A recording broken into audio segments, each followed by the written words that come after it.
अब तक आपने देखा, वेत्री का सपना था एक बड़ा शेफ बनना। आखिरकार उसे पूरे रिसोर्ट का खाना बनाने का मौका मिला।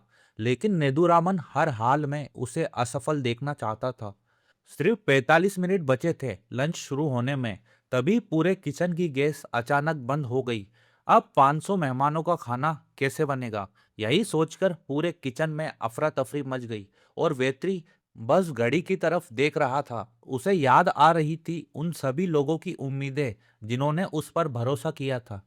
अब हम देखते हैं इसके आगे की स्टोरी। अब वेत्री गैस पाइपलाइन चेक करता है तो उसे पता चलता है कि किसी ने पत्थर मारकर पाइपलाइन तोड़ दी थी। एक कर्मचारी भी इस बात की पुष्टि करता है। वहां बताता है कि प्रेशर की वजह से गैस पाइपलाइन इस तरह नहीं टूट सकती। यानी किसी ने जानबूझकर गैस सप्लाई बंद की थी। लेकिन अब सबसे बड़ी परेशानी समय की थी। गैस आने में लगभग 4 घंटे लगने वाले थे। और इतना समय वेत्री के पास बिल्कुल नहीं था। पूरे किचन में किसी के पास इस समस्या का हल नहीं था। और अगर किसी को पता भी था तो वहां बताने वाला नहीं था। उधर विक्की के चेहरे की खुशी कुछ और ही कहानी बता रही थी। मानो वहां सब उसी का किया धरा हो। अब लंच सर्व करने में सिर्फ 45 मिनट बचे थे। जॉन सर बार बार एक ही बात दोहरा रहे थे। अगर आज लंच समय पर नहीं गया तो पूरे किचन पर बहुत बड़ा दाग लग जाएगा। शुरुआत में वेत्री इंडक्शन मंगवाता है ताकि कम से कम स्टार्टर तैयार किया जा सके। लेकिन अचानक उसके दिमाग में एक नई तरकीब आती है। वह तुरंत पांडी को इंडक्शन लाने से मना कर देता है, क्योंकि अब वह कुछ ऐसा करने वाला था जो शायद आज तक किसी ने नहीं किया था। वह लकड़ियों का चूल्हा तैयार करता है और उसी पर एक शानदार डिश बनाता है, बिरयानी।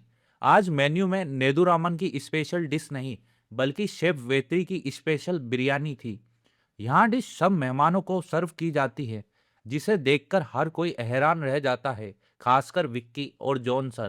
पहला निवाला खाते ही तारीफों की बारिश शुरू हो जाती है। विदेशी मेहमान तो इस बिरयानी के दीवाने हो जाते हैं। अब यही बिरयानी नेदुरामन के सामने लाई जाती है।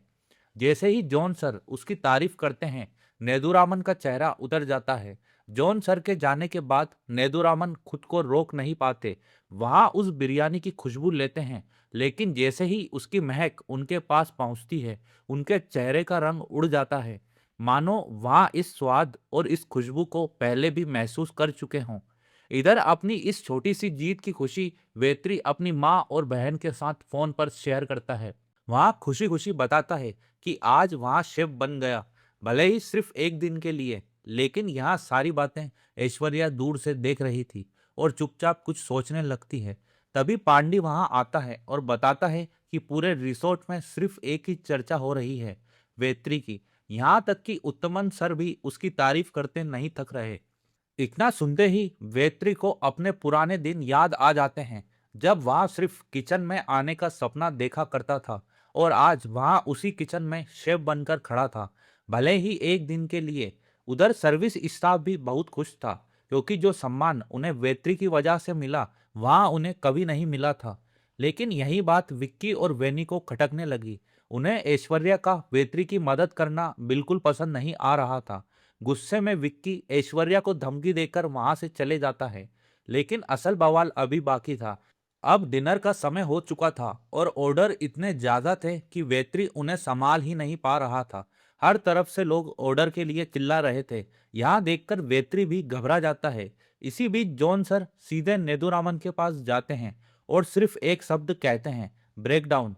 बस इतना सुनना था। नेदुरामन के चेहरे पर एक मुस्कान आ जाती है, मानो जिस पल का उन्हें इंतजार था वह आखिरकार आ ही गया था। वह तुरंत बाहर आते हैं और सबके सामने वेत्री की जमकर बेइज्जती करते हैं। इतना ही नहीं, वह उस पर इतना दबाव डालते हैं कि वेत्री पूरी तरह टूट जाता है और आखिर में उसे किचन से धक्के मारकर बाहर निकाल देते हैं।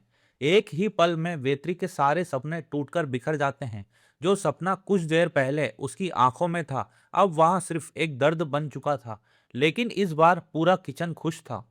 कुछ लोग खुश थे और कुछ अंदर ही अंदर बहुत दुखी। उधर नेदुरामन सबको ज्ञान देने लगते हैं, क्योंकि वो जो चाहते थे वही हुआ था। लेकिन दूसरी तरफ वेत्री पूरी तरह टूट गया था। उसका सपना उससे छिन चुका था। अब किचन फिर से पहले जैसा हो गया था, क्योंकि अब वहां वेत्री नहीं था, रोता हुआ वेत्री बाहर चला जाता है और अपनी माँ को फोन करता है और अपनी पूरी नाकामयाबी उनके साथ शेयर करता है। लेकिन उसकी माँ को खुद से ज्यादा अपने बेटे का दुख था। वह कहती है, अगर मैं तुम्हें अच्छी पढ़ाई करा पाती तो शायद आज तुम्हें यहाँ दिन नहीं देखना पड़ता। यह सुनकर वेत्री और भी टूट जाता है। फोन कटने के बाद पांडी उसके पास आता है और एक ऐसी बात कहता है जिस पर वेत्री ने कभी सोचा ही नहीं था। पांडी पूछता है, इतने सारे अनुभवी शेफ होने के बावजूद नेदुरामन ने किचन की जिम्मेदारी सिर्फ तुम्हें ही क्यों दी? तभी उसे एहसास होता है कि यहाँ मौका नहीं बल्कि एक सोची समझी साजिश थी। लेकिन वेत्री अब भी इस बात को पूरी तरह नहीं समझ पा रहा था। वहां बस उसी किचन को देखना चाहता था जहां उसके सपनों ने पहली बार उड़ान भरी थी।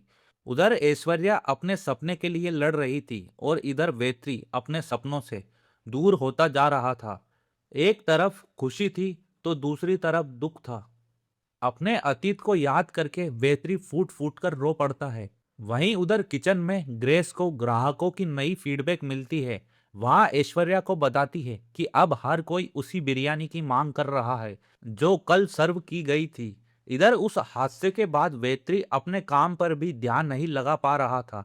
लेकिन ऐश्वर्या यहाँ सब चुपचाप देख रही थी। उधर राजन भी रिया के साथ थोड़ा वक्त बिताने लगा था जिसकी शायद रिया को सबसे ज्यादा जरूरत थी। लेकिन बातों बातों में रिया की तबीयत फिर बिगड़ जाती है। इधर जब वेत्री अपना ऑर्डर लेकर किचन में पहुंचता है तो विक्की फिर मौका देखकर सबके सामने उसकी बेइज्जती करने लगता है। लेकिन इस बार ऐश्वर्या चुप नहीं रहती। वह वेत्री का साथ देती है और विक्की को करारा जवाब सुनाती है। उधर राजन को भी आखिरकार यहाँ पता चल जाता है कि रिया प्रेग्नेंट है। वह हैरान भी था और गहरी सोच में भी। इधर पांडी वेत्री का मूड ठीक करने के लिए उसे शराब पीने चलने को कहता है क्योंकि आज पहली बार ऐश्वर्या ने विक्की के खिलाफ उसका साथ दिया था। दोनों शराब पीने के बाद उसी जगह पहुंचते हैं जहां ऐश्वर्या गाने की परफॉर्मेंस करती है। उधर ऐश्वर्या वेत्री और पांडी को देखकर उन्हें अंदर आने से मना कर देती है। लेकिन कुछ देर सोचने के बाद वहां दोनों को अंदर आने की इजाजत दे देती है। आज पहली बार पांडी भी ऐश्वर्या की सुरीली आवाज सुनता है। लेकिन उसकी शराब अभी भी जारी थी। वह लगातार नशे में डूबा हुआ था। उधर राजन बहुत दुखी था। उसे इस बात का अफसोस था कि रिया ने इतनी बड़ी बात उससे छिपा ली। लेकिन आज पहली बार रिया को भी एहसास होता है कि शायद उससे बहुत बड़ी गलती हो गई। क्योंकि एक तरफ था राजन जो हमेशा उसकी प्राइवेसी और उसकी भावनाओं की इज्जत करता था और दूसरी तरफ उसका पति दीपक जिसे उसकी जरा सी भी परवाह नहीं थी। इधर बेत्री और ऐश्वर्या एक नई बिरयानी बनाने की सोच रहे थे कि तभी नशे में धुत पांडी सब गड़बड़ कर देता है। बेत्री ऐश्वर्या का शुक्रिया अदा करता है क्योंकि उस दिन किचन में सिर्फ उसी ने उसका साथ दिया था। उधर रिसोर्ट में पूरी अफरा तफरी मची हुई थी। किसी का खाना किसी और टेबल पर जा रहा था। उत्तमन सर भी बहुत परेशान थे क्योंकि किचन के कुछ लोग जानबूझकर गलत ऑर्डर भेज रहे थे। इसी बीच नेदुमारन अचानक किचन में आते हैं और नए असिस्टेंट शेफ का ऐलान करते हैं। विक्की को पूरा भरोसा था कि यह पद उसी को मिलेगा। लेकिन सबकी उम्मीदों के उलट नेदुमारन ऐश्वर्या को असिस्टेंट शेफ बना देते हैं। यह फैसला विक्की को बहुत पसंद नहीं आता। उसे लगता है कि बाप और बेटी ने मिलकर पूरा खेल खेला है। हालांकि वैनी ऐसा बिल्कुल नहीं मानती। लेकिन विक्की के लिए असिस्टेंट शेफ बनने का हक सिर्फ उसी का था। वैनी उसे समझाती है कि वह यहाँ सिर्फ नौकरी करने आया है, पूरी जिंदगी बिताने नहीं। लेकिन विक्की के सिर पर गुस्सा चढ़ा हुआ था। आखिरकार वह खुद कबूल कर लेता है कि बिलों में जो गड़बड़ी हो रही है उसके पीछे उसी का हाथ है। इतना ही नहीं, वहां वेत्री को जान से मारने तक की धमकी दे देता है। तभी वेनी बीच में आकर उसे वहां से ले जाती है। इसके बाद वेत्री सारी बात ऐश्वर्या को बताता है कि कैसे विक्की रूम सर्विस स्टाफ को जानबूझकर परेशान कर रहा है। अब तो वह उम्र का भी लिहाज नहीं कर रहा। लेकिन सबूत के बिना वेत्री कुछ भी नहीं कर सकता था। उधर रिया का पति दीपक उसे ढूंढते हुए रिसोर्ट पहुंच जाता है। डॉक्टर से उसे पता चल चुका था कि रिया प्रेग्नेंट है और वह यही बात कंफर्म करने आया था। साथ ही वह अपनी अब तक की सारी गलतियों के लिए माफी भी मांगता है। वह चाहता था कि रिया उसे तलाक न दे। अपनी बात साबित करने के लिए वह रिया से कहता है कि उसे सिर्फ 7 दिन का मौका दे। ताकि वहां खुद को बदल कर दिखा सके। रिया काफी देर सोचने के बाद उसकी बात मान जाती है। इधर गुस्से से भरी ऐश्वर्या सीधे विक्की के पास पहुंचती है और उसे उसकी हरकतों के लिए सख्त चेतावनी देती है। लेकिन विक्की अब अपनी हदें पार कर चुका था। उसे यहाँ भी नहीं पता था कि वहाँ क्या बोल रहा है। वहाँ खुलेआम चुनौती देता है कि कोई भी उसे रूम सर्विस वालों को परेशान करने से नहीं रोक सकता। बस यहीं से वेत्री और ऐश्वर्या सीधे राजन के पास पहुंचते हैं और विक्की की शिकायत कर देते हैं। लेकिन राजन उन्हें पहले ही आगाह कर देता है कि इस शिकायत की वजह से मुश्किलें उन्हीं के लिए बढ़ सकती है। लेकिन इस बार वेत्री आर या पार के मूड में था। वहां पीछे हटने वाला नहीं था। बाहर निकलते ही वहां ऐश्वर्या से एक सवाल पूछता है, तुम अपनी ही किचन टीम के खिलाफ क्यों खड़ी हो? ऐश्वर्या बिना देर किए जवाब देती है, मैं कभी गलत का साथ नहीं देती और इस वक्त गलत विक्की है, इसीलिए मैं तुम्हारा साथ दे रही हूँ। यहाँ बात सुनकर वेत्री के चेहरे पर हल्की सी मुस्कान आ जाती है। अपनी इस छोटी सी जीत की खुशी में वह ऐश्वर्या को अपने ठेले पर पार्टी देने का न्योता देता है।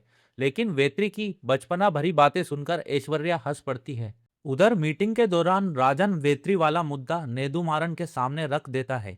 बस इतना सुनना था, नेदुमारन तूफान की तरह सीधा किचन में पहुंच जाते हैं।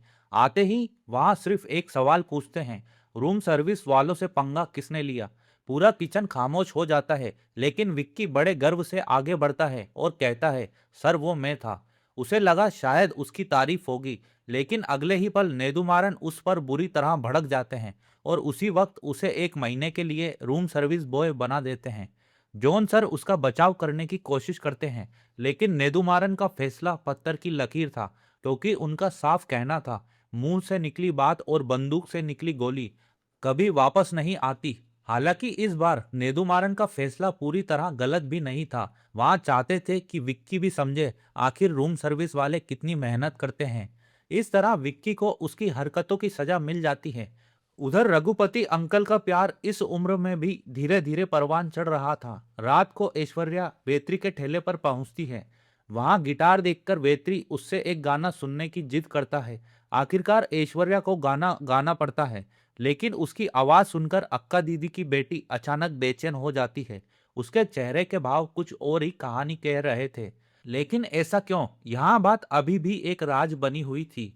उधर बेचारा विक्की अब मेस में रूम सर्विस स्टाफ के साथ बैठा था और उसके सामने एक अजीब सी स्थिति खड़ी हो गई। अब वहां बैठे तो आखिर बैठे कहाँ? इधर दीपक रिया की काबिलियत पर सवाल उठाने लगता है। उसे लगता था रिया रिसोर्ट की जिम्मेदारी अपने हाथ में लेना चाहती है, ताकि अपने पापा को उनकी मेडिकल कंडीशन की वजह से आराम दे सके। लेकिन दीपक रिया की क्षमता पर भरोसा ही नहीं करता। उसकी बातें सुनकर रिया गुस्से में वहां से चली जाती है। तभी राजन वहां पहुंच जाता है और दीपक से उसकी मुलाकात हो जाती है। दीपक राजन को अगले दिन होने वाली एक छोटी सी पार्टी का न्योता देता है, क्योंकि अगले दिन रिया का जन्मदिन था और उसी खुशी में उसने यहाँ पार्टी रखी थी। इधर विक्की अपनी इस हालत का जिम्मेदार ऐश्वर्या को मानता है, लेकिन वेनी उसे साफ कह देती है, यहाँ सब तुम्हारी अपनी हरकतों का नतीजा है, इसमें ऐश्वर्या की कोई गलती नहीं है। इधर पद्मा आंटी रघुपति अंकल को फोन करती है और उन्हें मिलने को बुलाती है। मुलाकात के दौरान वहां एक बड़ी बात बताती है कि 3 दिन बाद वो यहाँ से चली जाएगी, क्योंकि उनका यूके का वीजा आ चुका है। यह सुनते ही रघुपति अंकल के होश उड़ जाते हैं। उधर रिया अपने पापा के साथ बैठकर बातें कर रही थी। तभी वहां नेदुमारन भी पहुंच जाते हैं। रघुपति सर सीधे उनसे पूछते हैं, उस लड़के ने कैसा काम किया? तभी नेदुमारन अपनी असली मंशा जाहिर कर देते हैं। अब धीरे धीरे साफ होने लगा था कि यहाँ सब एक सोची समझी चाल थी। असल में नेदुमारन शुरू से ही रघुपति सर को गलत साबित करना चाहते थे। तभी रघुपति सर एक और बड़ा खुलासा करते हैं। वहां बताते हैं कि अब वहां अपनी जगह रिया को बैठाना चाहते हैं, यानी रिसोर्ट की अगली जिम्मेदारी रिया संभालेगी। लेकिन नेदुमारन के मन में कुछ और ही चल रहा था। बाहर से वह जितने शांत दिखाई देते थे, अंदर से उतने ही खतरनाक थे, क्योंकि उनकी नज़र किसी और चीज पर नहीं बल्कि रिसोर्ट की उसी कुर्सी पर थी। वहां खुद इस रिसोर्ट का एमडी बनना चाहते थे और यही वजह थी कि वहां बिल्कुल नहीं चाहते थे कि रिया इस रिसोर्ट की नई एमडी बने। यहीं से नेदुमारन की असली महत्वाकांक्षा सबके सामने आने लगती है। उधर रिया अब भी अपने रिश्ते को लेकर पूरी तरह उलझी हुई थी। उसे लग रहा था कि दीपक का यहाँ बदला हुआ व्यवहार सिर्फ उनके होने वाले बच्चे की वजह से है, ना कि उसके लिए। इधर वेत्री अब पूरे रिसोर्ट में पहचाना जाने लगा था। सब लोग उसे एक दिन वाला शेफ कहकर याद करने लगे थे। लेकिन यहाँ बात सुनते ही वेत्री वहां से चुपचाप निकल जाता है। उधर रात की पार्टी शुरू हो चुकी थी। इसी दौरान नेदुमारन की नजर बार बार वेत्री और ऐश्वर्या पर पड़ रही थी, क्योंकि उन्हें साफ दिखाई दे रहा था कि दोनों धीरे धीरे एक दूसरे के करीब आ रहे हैं। लेकिन उसी पार्टी में दीपक एक ऐसी गलती कर बैठता है जो शायद उसे कभी नहीं करनी चाहिए थी। बातों बातों में वहां सबके सामने रिया की प्रेगनेंसी का खुलासा कर देता है। यहाँ सुनते ही रिया एकदम सन्न रह जाती है, क्योंकि वहां अभी यह बात किसी को भी बताना नहीं चाहती थी। उसकी जिंदगी अब ऐसे मोड़ पर आ चुकी थी जिसकी उसने कभी कल्पना भी नहीं की थी। उधर राजन और रघुपति सर दोनों ही रिया की चिंता में डूब जाते हैं। लेकिन सबसे ज्यादा परेशान रिया खुद थी, क्योंकि वहां अभी तक अपने रिश्ते को एक आखिरी मौका देना चाहती थी। अगर सब कुछ ठीक हो जाता तो वहां खुद सबको अपनी प्रेगनेंसी के बारे में बता देती। लेकिन अगर ऐसा नहीं होता तो शायद वहां अपने बच्चे को जन्म देने का फैसला भी बदल देती। मगर अब यहाँ फैसला सिर्फ उसका नहीं रह गया था, क्योंकि दीपक बिना उसकी मर्जी के सबके सामने यहाँ सच बता चुका था। अब रिया आगे क्या फैसला लेगी? क्या दीपक सच में बदल गया है? क्या नेदुरामन की चालें यहीं खत्म होगी? और क्या बेत्री एक बार फिर अपने सपनों की उड़ान भर पाएगा? इन सभी सवालों के जवाब आपको मिलेंगे आने वाले एपिसोड में। अगर वीडियो पसंद आया हो तो इसे लाइक जरूर करें, और अगर अभी तक आपने चैनल को सब्सक्राइब नहीं किया हो तो सब्सक्राइब कर लीजिए। और इस रिसोर्ट वेब सीरीज के पुराने एपिसोड का एक्सप्लेनेशन सुनने के लिए आपको डिस्क्रिप्शन बॉक्स में लिंक मिल जाएगा। और अगर आप चाहते हैं कि मैं अगला पार्ट का एक्सप्लेनेशन लेकर आऊं तो कमेंट में नेक्स्ट पार्ट जरूर लिखिए। तो मिलते हैं अगली वीडियो में। चैनल से जुड़े रहिए, और लाइक नहीं किया हो तो वीडियो को लाइक कीजिए और चैनल को सब्सक्राइब कीजिए। Thank you for watching.